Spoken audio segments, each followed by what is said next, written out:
ലീഡർമാർ ശ്രദ്ധിക്കാം.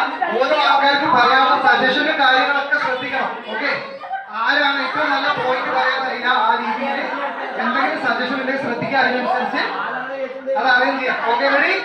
ഇത്രയും നല്ലൊരു അടിപൊളി ഗംഭീരമായ എന്നാൽ അത്ര ഊർജ്ജസ്വലമായ ഒരു ക്ലാസ് എടുത്ത് തന്ന ഡൊമിനിക് സാർ, ഡാനിയൽ സാറിന് എന്റെ വക നന്ദി. എന്റെ മാത്രമല്ല എല്ലാവരുടെ വകയും നന്ദി അറിയിക്കുന്നു ആദ്യം തന്നെ. കാരണം സാറ് നമ്മളെ ഒരാളായി തന്നെയാണ് കളിച്ച ക്ലാസ് എടുത്തിട്ടുള്ളതെന്ന്. കാരണം നമ്മളെക്കാട്ടി ആകാംക്ഷ സാറിനുണ്ടായി. സാറിന്റെ മുഖത്ത് നോക്കുമ്പോൾ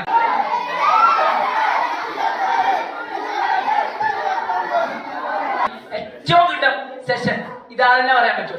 ലീഡർഷിപ്പ് ക്വാളിറ്റി എങ്ങനെ കൂട്ടാം, ഒരു ടീമിനെ എങ്ങനെ ലീഡ് ചെയ്യാന്നുള്ളത് ഓരോരുത്തരും മനസ്സിലാക്കേണ്ടതിന്റെ പ്രാധാന്യം പറഞ്ഞു തന്നിട്ടുണ്ട്. അതുപോലെ തന്നെ ഒരു ടീമിൽ ഒരാളല്ല നയിക്കേണ്ടത്, ആ ടീമിൽ എല്ലാവരും ഒരുപോലെ കോർഡിനേറ്റ് ചെയ്താലേ ആ ടീമിന് വിജയം ഉണ്ടാവും എന്നുള്ളതാണ് നമ്മൾ പലപ്പോഴും മനസ്സിലാക്കാത്തത്. അത് ഇങ്ങനെ ഒരു ഗെയിമിലൂടെ സാറിന് വളരെ വിശദമായി പറഞ്ഞു തരാൻ സാധിച്ചിട്ടുണ്ട്.